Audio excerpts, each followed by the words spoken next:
अभिनंदन।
भोजराज, आज फिर पधार गए सिंहासन पर विराजमान होने के लिए?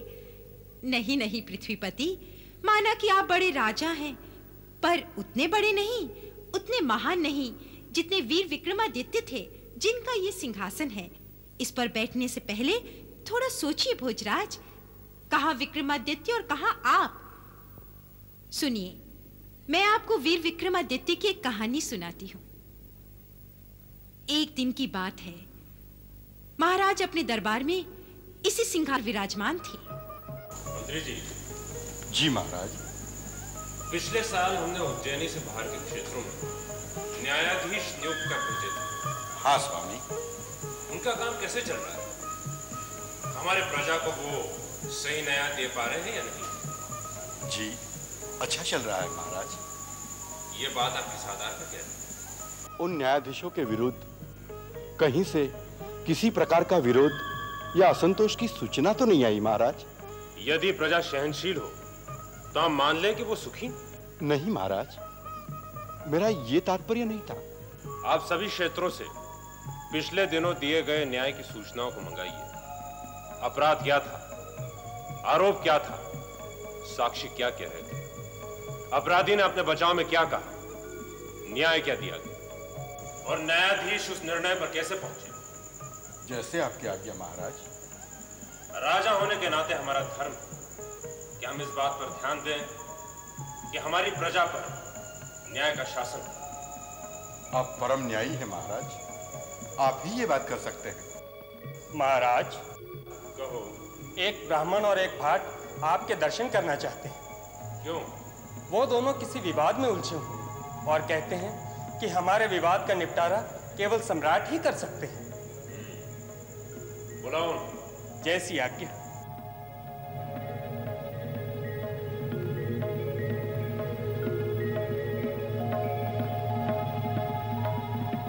आइए, आप हैं ब्राह्मण देवता और आप हैं भाट। जी महाराज। आप दोनों विवाद में कैसे उलझ गए?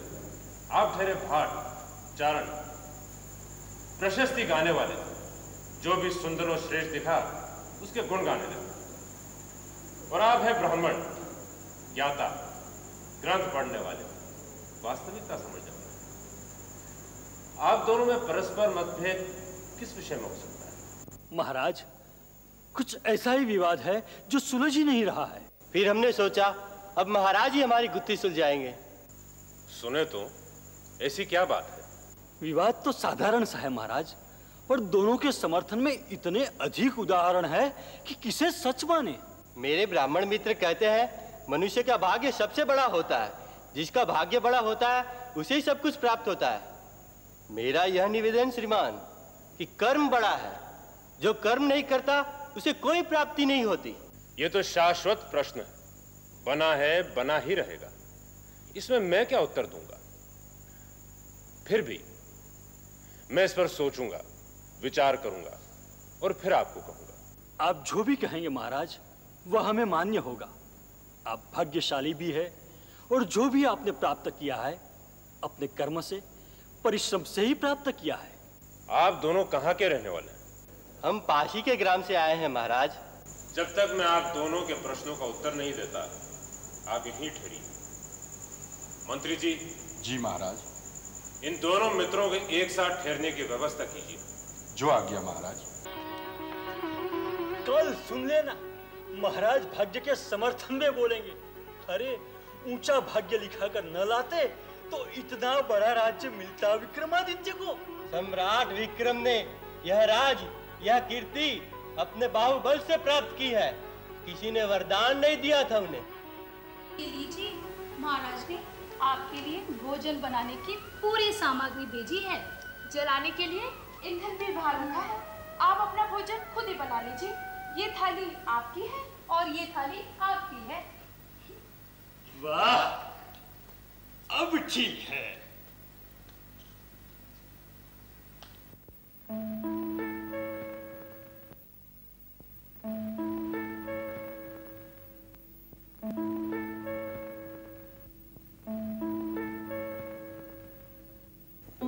मेरी थाली में कद्दू और तुम्हारी थाली में दाल, ऐसा क्यों?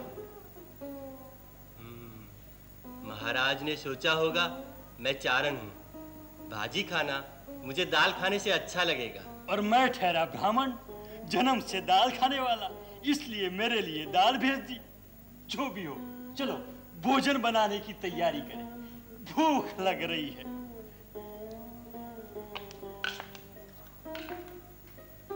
मुझे ये कद्दू क्यों भेजा? उसे दाल, मुझे कद्दू, इसमें कोई चक्कर तो नहीं? ऐसा करते हैं ब्राह्मण देवता, आप ये कद्दू ले लीजिए, मुझे दाल दे दीजिए। मैं दाल बना लेता हूँ, आप कद्दू बना लीजिए। जैसी आपकी मर्जी। हम तो जो मिल जाए खा लेते हैं। महाराज, आप ऐसी देखने आ गया था, आपको कोई कष्ट तो नहीं हुआ? अरे ये कद्दू आपके पास? ये तो मैंने इनके लिए भेजा था। इसने मुझे दे दिया, कहा मैं दाल खा लेता हूँ, आप कद्दू खा लो। आपने ऐसा क्यों किया चारण जी? पता नहीं, सोचा मेरी थाली में कद्दू, इनकी थाली में दाल, क्यों नहीं? मिल गया आपके प्रश्न का उत्तर। ब्राह्मण देवता, काटिए इस कद्दू को। हीरे, मोती, पन्ने। देखा चारण जी, भाग्य से जो आपको मिल रहा था, संदेह में आपने उसे गवा दिया। और जिसने इस विषय पे सोचा भी नहीं था, इन ब्राह्मण देवता को वो मिल गया। इसलिए मेरी मानिए, भाग्य के बारे में सोचिए मत। जो होना होगा सो होगा, जो नहीं होना होगा नहीं होगा। एक मनुष्य के नाते आप अपने कर्म, परिश्रम और अपने कर्तव्यों को पूरा करने की सोचिए। यदि कर्म और भाग्य के उलझन में फंसे रहेंगे तो सारा जीवन कुछ न कर सकेंगे और संदेह में सब कुछ गवा देंगे। समझ गए महाराज, हमारी शंका का समाधान हो गया। अब भोजन बनाने की कोई आवश्यकता नहीं। आप हमारे अतिथि हैं, हमारे साथ भोजन कीजिए। आइए। प्रणाम महाराज। कहो। दूर गांव से आई एक वृद्ध महिला आपसे मिलना चाहती है। क्या बात है? बहुत दुखी है, केवल आपसे ही बात करना चाहती है। बुलाओ।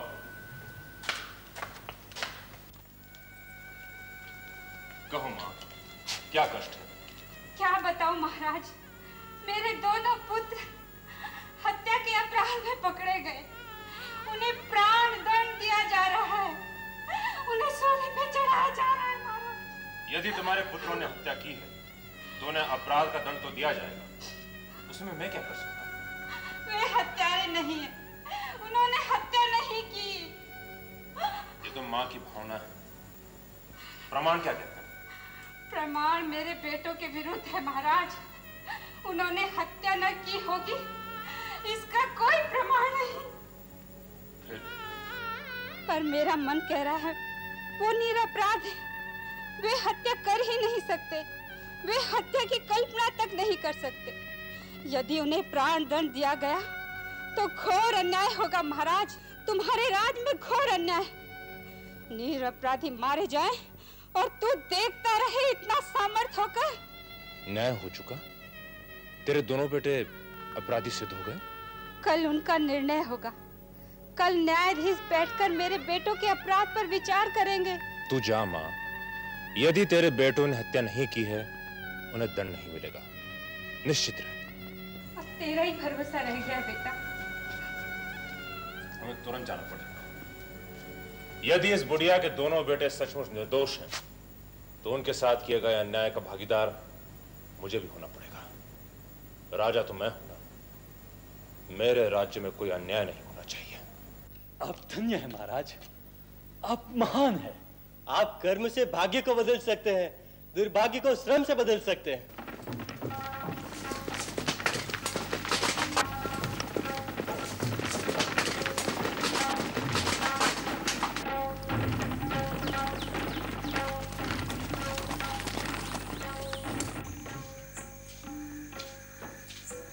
हत्या के अपराध में 2 युवक यहाँ बंदी हैं, जिनका कल न्याय होगा। हाँ, मुझे उनसे मिलना है। बंदियों से मिलने की आज्ञा नहीं है।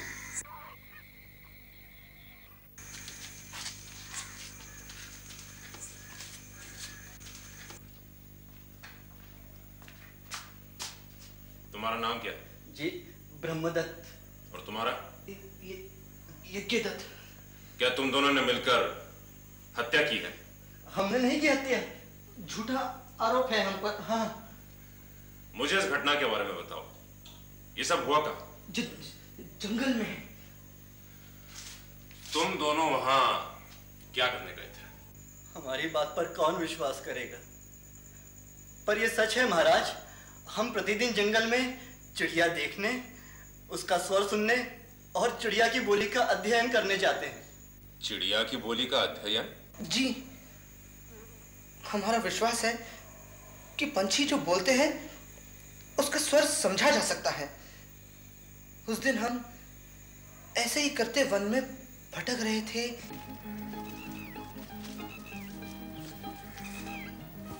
सुन यज्ञदत्त, वो चिड़िया क्या कह रही है? उसका संगी कहीं भटक गया है ब्रह्मदत्त। कहाँ हो? कहाँ हो? कहकर चिल्ला रही है। पर यज्ञदत्त, इसके स्वर में उदासी का भाव नहीं है। क्योंकि वो जानती है उसका संगी यहीं कहीं आसपास है। हाँ, पर एक कारण और लगता है। कारण और? वो क्या? देखो यज्ञदत्त, उस वृक्ष पर फल भी लगे हैं, है ना? हाँ। शायद वो चिड़िया अपने मित्र को वहां आकर फल खाने की सूचना दे रही हो सकता है। ब्रह्मदत्त, इसकी ध्वनि लिख लो, फिर देखेंगे ये सूखे वृक्ष पर बैठकर क्या कहती है। अरे, इसकी ध्वनि मुझे याद हो गई। सुन।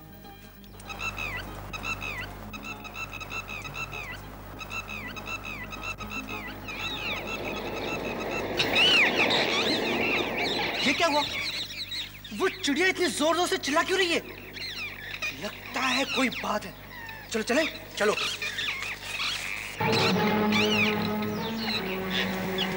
ये चिड़िया यज्ञदत्त। ब्रह्मदत्त, ये आदमी पड़ा हुआ है। ये जीवित है या मर गया? देखो।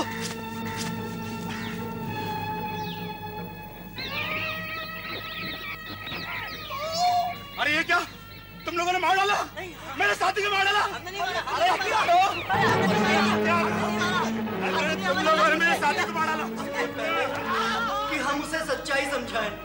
उसने हमें मारा, पीटा और हम पर हत्या का आरोप लगाता हमें ले गया, और उसने हमें राजा के सैनिकों को सौंप दिया।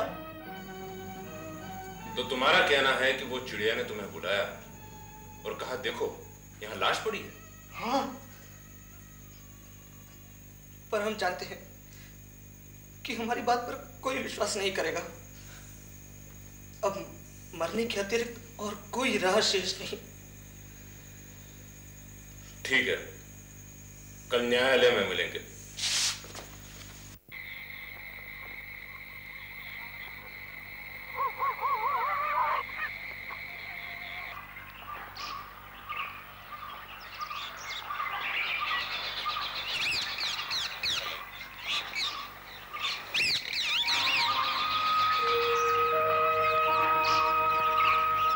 ये हमारा सौभाग्य है, हमारे नगर का सौभाग्य है कि आज परम न्यायी सम्राट विक्रमादित्य आज यहाँ पधारे।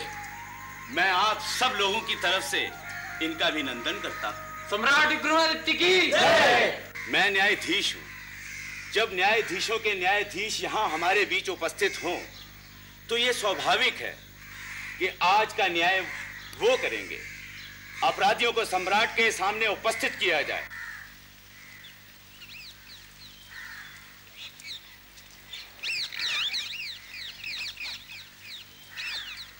महाराज, ये दोनों युवक हत्या के अपराधी हैं। एक समृद्ध नागरिक के धन के लालच में इन दोनों ने उसकी जंगल में हत्या कर दी और इस वीर पुरुष ने इन्हें रंगे हाथों पकड़ लिया। मैं इस पूरी कहानी को जानता हूं। अपराधियों का अपनी सफाई में यह कहना है कि ये जंगल में चिड़ियों की आवाजें सुनने के लिए गए और वहीं इन्होंने मृतक को देखा।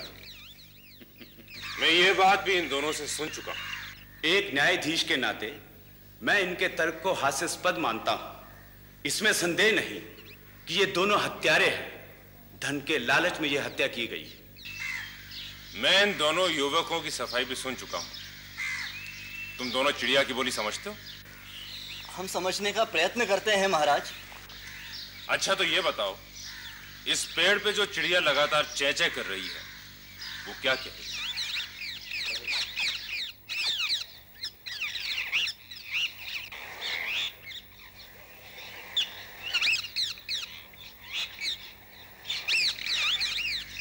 महाराज, उस चिड़िया के 4 अंडे किसने चुरा लिए हैं? वो व्यक्ति इस समय यही है। चिड़िया उसे कोस रही है, क्रोधित है उस पर। तुम ठीक कह रहे हो। ये चिड़िया भी ठीक कह रही। कल रात तुम्हारी परीक्षा लेने के लिए मैंने उसके घोंसले से ये अंडे चुराए थे।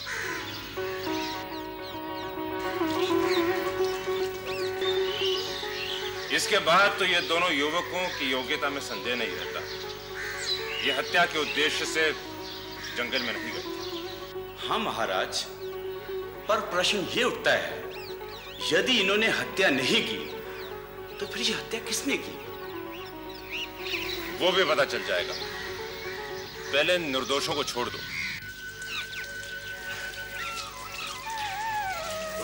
मेरे बच्चे।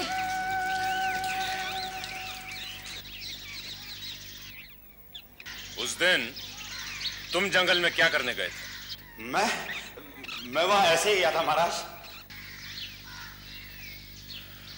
आओ चलो, आज हम सब फिर वहीं चलते हैं। लाश उस पेड़ के नीचे थी जहां हमारा प्रहरी निहत्था बैठा है। ये लो तलवारें, नंगी तलवारें, और उसकी ओर जाओ जैसे कि उस पर आक्रमण कर रहे हो। जाकर जल्दी लौट आओ, जाओ।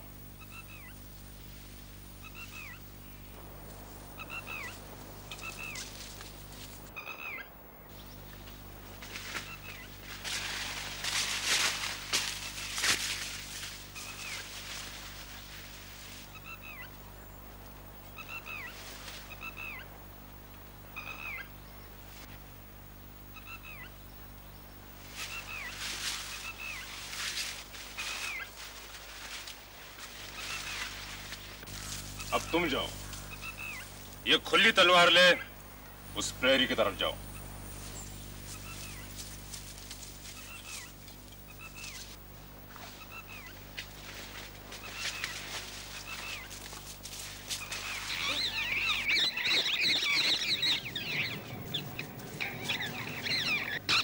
हत्या तुमने की है ना? मैंने हत्या की थी महाराज।